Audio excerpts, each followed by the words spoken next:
is Juana Gissendanner, and I'm the owner and founder of SOAR Consulting and Educational Development, a division of GIS Enterprises. One of the most important things that your child needs to do is to realize their dreams so that they can bring them to life. The realization is that as an integral part of your success, the acknowledgement and professing of your dreams and aspirations is so important.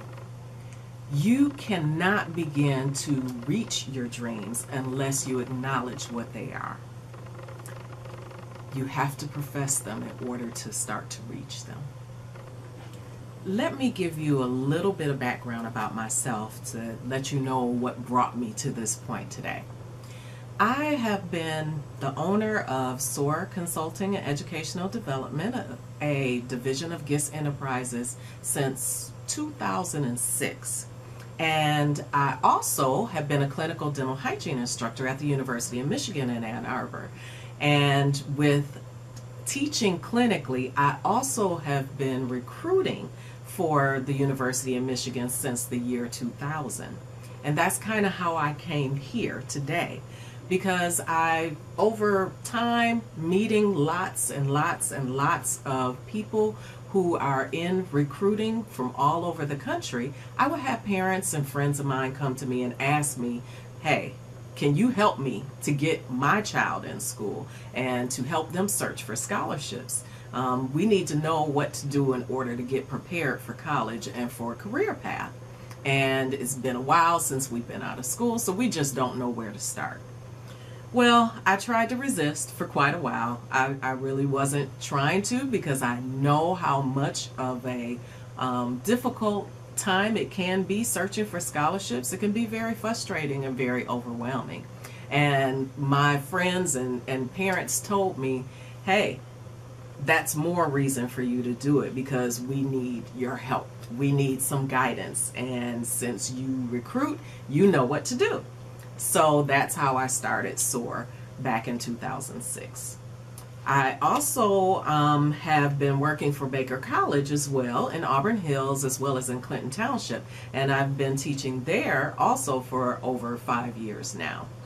So just wanted to let you know a little bit of my background. I do have a Bachelor of Science in Dental Hygiene from the University of Michigan, and I also have a Master's of Educational Technology from Central Michigan University.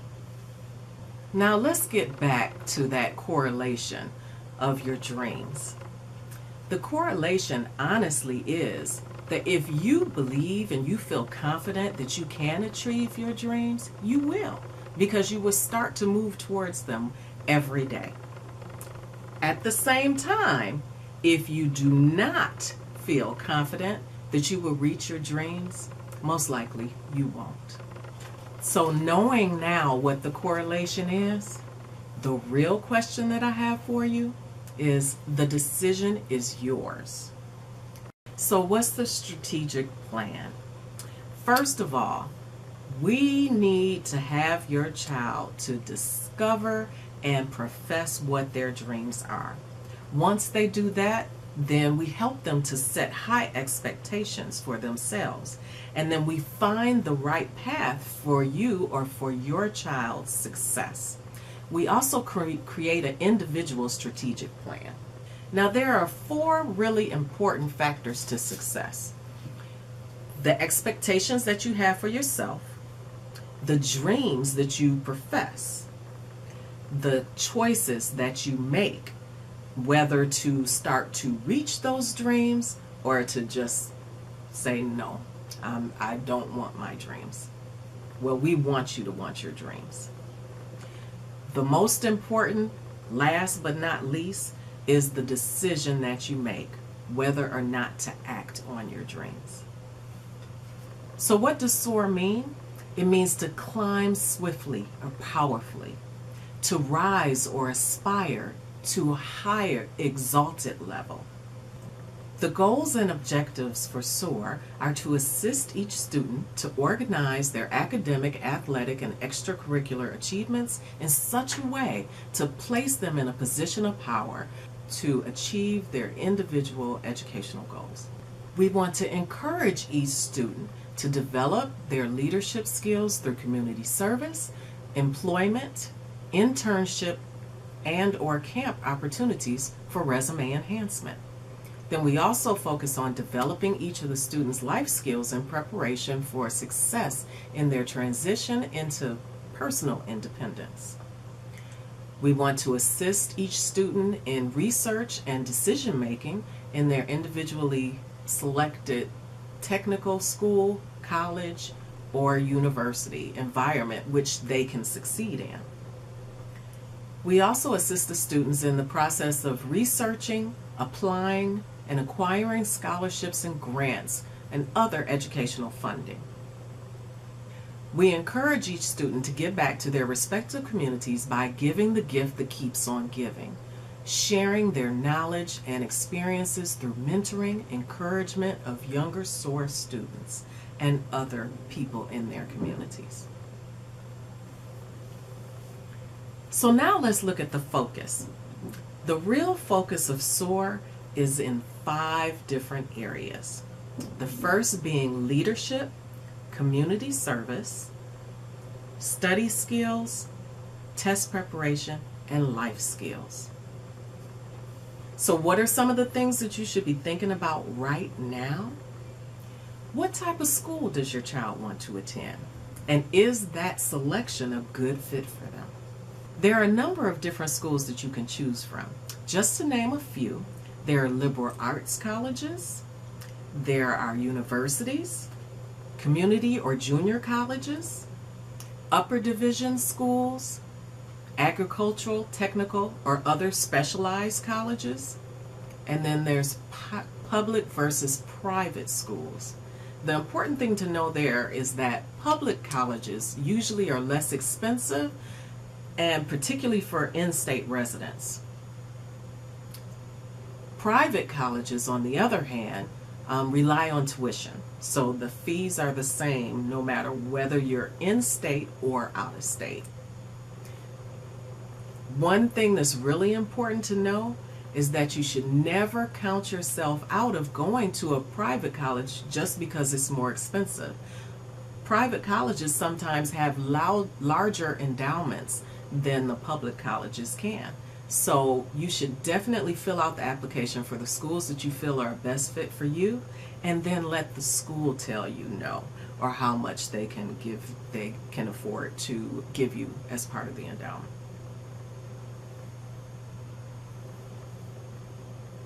Other schools that are available are special interest schools, such as single-sex schools, religiously affiliated colleges, historically black colleges and universities, which are also known as HBCUs, Hispanic serving institutions, and Ivy League schools. Now, there are a total of 8 Ivy League schools. Can you name all of those?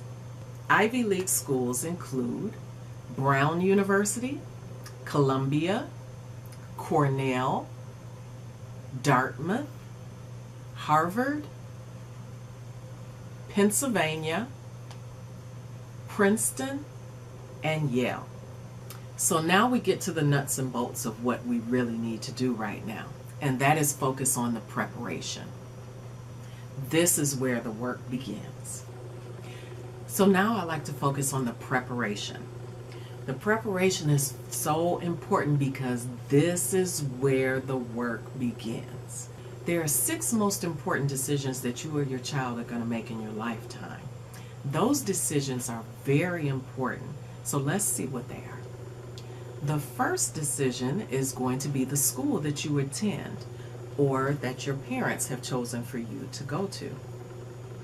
The second most important decision is going to be the friends that you surround yourself with. You know, you are who you surround yourself with, so you want to pick them very wisely.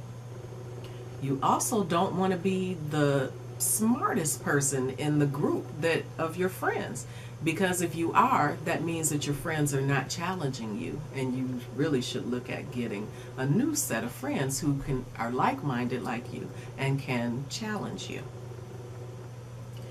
The third most important decision is the decision to start dating or to have a sexual relationship. Now, that's a complicated one, and that's a very important decision, and you need to know that it comes with consequences as well, which leads us to the number 4 most important decision, and that is to become parents. There are a couple more decisions that are really important too. One of them has to deal with addictions, and there are all types of addictions that are come across in life. Some of them are gambling. It could be shopping. It could be overeating. It could be drinking too many energy drinks. It could be coffee. It could be several things. Anything that you do, you should do it in moderation. But you have to be aware that addictions are very prevalent, and that's something that you want to keep an eye on.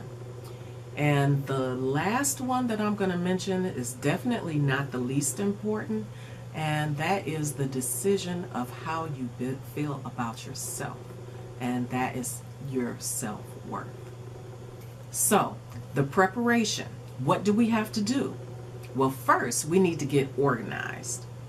Really get all of your information, all of your achievements, your accolades, your test scores, your grades, any recognitions that you have received over the years. You want to get them all in one centralized place so that you have easy access to them as you're filling out your applications for scholarships or for schools or for careers.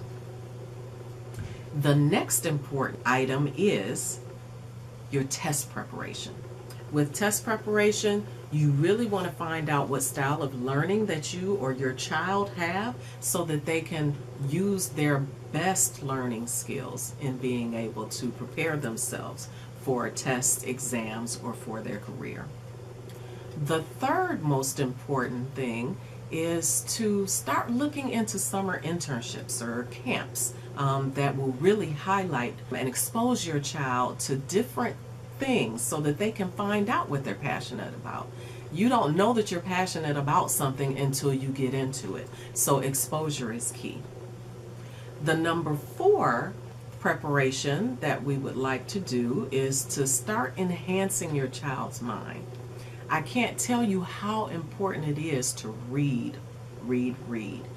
Use other people's experiences through learning about them, through reading, and find out what they did to actually get through their dreams. Find out the trials and errors that they went through. And if you are going towards your goal and you know that somebody else kept running into a wall by doing something in particular, then you can save valuable years of you going through those tribulations if you actually learn from their experiences. The 5th thing that we're going to look at is really investigation.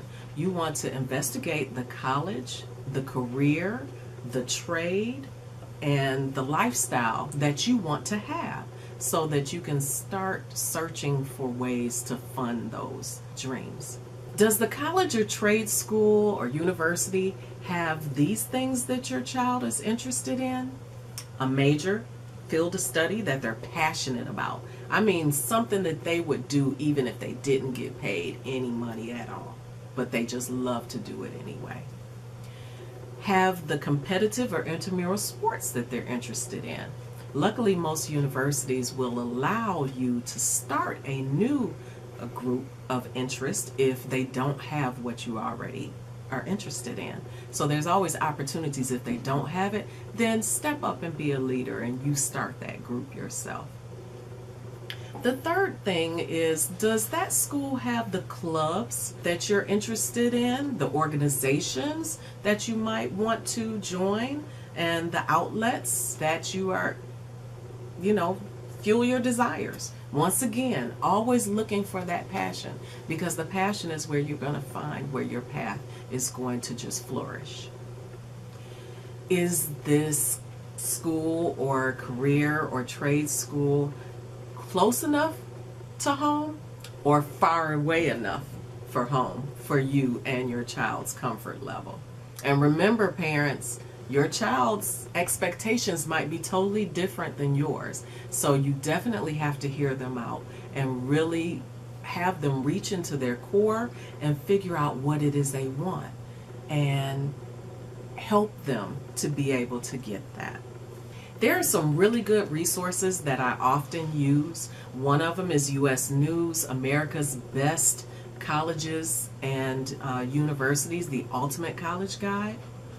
Another one for athletes, student athletes, they have additional information that they have to fill out and additional requests that they have to make if they plan on continuing their athletic career through college, and that would be the NCAA's Student-Bound Student Athlete. Another one that's really good is, I'm going to give you a website, it's www.clearinghouse.net, and that one is also used for student athletes. Those are three really important resources that are very important. So, one of the most important things that I tell all my parents and students that I work with is that it's never too early to start searching for scholarships. There are scholarships out there that a kindergartner could apply for, and it will be held for them until they are accepted into a university, and then they receive that payment. So it's never too early to start searching for scholarships. There are all types of different scholarships or areas that you can go to get funding. There is educational funding, federal government funding, state funding, private funding. There is parental funding, grants and scholarships, which do not have to be paid back. And then there are loans. And the loans are really important to pay attention to what type of loan. If you are thinking about accepting a loan, there's what we call a subsidized loan. And that one is one that is paid by a third party. That's important to remember because your student will only have to pay the loan amount. They don't have to pay interest on that loan if it's subsidized because the third party is paying the interest. Now, unsubsidized loan, on the other hand, is one that you have to be aware that you start paying interest on that loan the day that you take the loan out. So if your student takes that payment out the first day, then they start paying interest on that same day. So my suggestion is always to parents to pay the interest monthly on unsubsidized loans so that when your student gets out of school, they will still only owe the initial amount that was taken out. Did you know that there are some other valuable tips that could really make a difference? If your student submits their college application between August 1st, when applications comes out, and October 31st, they are actually eligible for an additional 300 to 400 scholarships that they don't have to fill out an extra application for. If they are eligible for them, they will be told and it will be offered to them in their financial aid packet.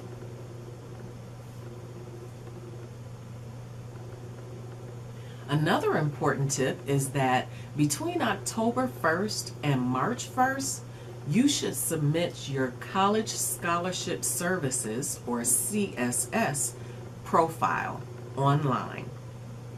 And I'm providing the website for you. If you take a look at the PowerPoint screen, you can go to that site and apply for need-based grants and scholarships.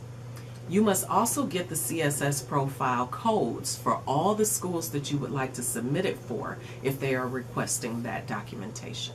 Some additional important information is that you need to apply for a U.S. Department of Education PIN for yourself as well as for your students. That's how you sign your application. So you have to have one, at least one parent has to have one, and then the student has to have their own. You are going to use that PIN every year when you apply for financial aid, because you do have to apply every year that you plan on attending the school. Between October 1st and June 30th, you should want to submit your FAFSA, which is the free application for federal student aid online, and I've also provided that website for you in the PowerPoint as well, to apply for need-based and for non-need-based grants and scholarships. You may also apply for work study through this, and also you and your parents, if you have to provide information, so you have to work together with your parents. They are going to need to have their previous year's tax information in order for you to complete this process. So it's really important for you to know and pay attention to all of the deadlines. There are several and they change often, so don't assume that every school is the same. Schools are different. So you want to make sure that you are aware of the deadlines for federal government as well as for the particular schools that you're applying for, because they may vary. For federal student aid, I want you to really remember that it's extremely important that you fill that information out as soon as possible. If you have your tax information, you want to keep everything together so that you can fill that out in detail. For the year of 2019 to 2020, if your student is entering into college, that form will become available on October 1st of 2018, and it will close on June 30th of 2019. But I can guarantee you there will be no funds left after April 1st of 2019. So make sure that you have everything in before April 1st. For the year 2020 to 2021, if you have a student entering into college, then that FAFSA is going to be available starting October 1st of 2019, and it will close on June 30th of 2020. Now parents, you might be wondering, how can I estimate what the amount of aid that my child may receive? Well, one way to do that, if your child is a senior this year, then you're going to want to go and use the FAFSA forecaster. Take a look at the PowerPoint. FAFSA, the number 4, CASTER. And that will help you to estimate the amount of student aid that your student may get. The second thing that you can do, especially if you have a senior right now, is you can go to FAFSA on the web worksheet. That is a worksheet that's going to provide parents and students a preview of what questions may be asked when completing the FAFSA form. That will help you to get everything organized so that you can complete it in a very organized and quick manner. So I know I just gave you a lot of information. It could be quite overwhelming, but don't worry. I am here to help you. I hope that this information has been valuable, and I hope that it has kind of helped to create an urgency in you to get started. One of the biggest problems that I've had over the last 20 years with recruiting students for college is that they don't start to prepare early enough. The earlier the better, and the more time that you're going to have and the less stress and frustration that you will feel. I would like you to start with your students as early as 6th grade, but no worries. If you have not started that early, it's never too late to start. We provide services from 6th graders all the way up to 11th graders. And besides that, if you have a senior right now and you haven't done anything to prepare for that, we also provide a service which actually does the scholarship searching for your student and provides the applications that are still available for your student to fill out that they are qualified for. Now that search is what is very time consuming, and I would love to be able to teach your child how to do that so they can do it for themselves throughout their college career or throughout their educational experience. It's never too late, so let's start today. Now I would like you to take a look at the PowerPoint, and I would like to have your child say with me what I have designed as the SOAR's Creed. This is something that I have all of my students to profess every day out loud, along with their mission statement and things that they feel most excited about themselves or most valuable about themselves. And we repeat these things every day because, as we know, affirmations really do help with self-value and self-esteem. Therefore, please take a look at the screen and repeat with me. I am magnificently made, and my mind is designed to soar, climbing powerfully and swiftly to aspire and ascend to a higher, more exalted level. I dare to dream and continuously think outside my comfort level. I will do my due diligence with my studies and research, then think, speak, and bring my aspirations into existence. I know the road may wind, be rough, and obstacles will cross my path. I pledge to equip myself to make educated decisions and critically think my options through. I will move mountains because I believe in myself, and I will surround myself with family, friends, and mentors who support, encourage, and who also believe in me. I will approach each day as a gift for me to expand my mindset and purposely choose to dwell on the positive lessons I learn. I will use the negative lessons in life to help me make better decisions in the future. I will strive to learn something new each and every day, ultimately giving back by teaching and helping those coming behind me along the way. I have a magnificent mind, and I will soar. I've given you a lot of information over a short period of time, and I only have one question for you right now. Are you and your child ready to soar, or are you willing to go it alone? If you're ready to soar, then please get in touch with me. I would love to help you and your child reach their dreams.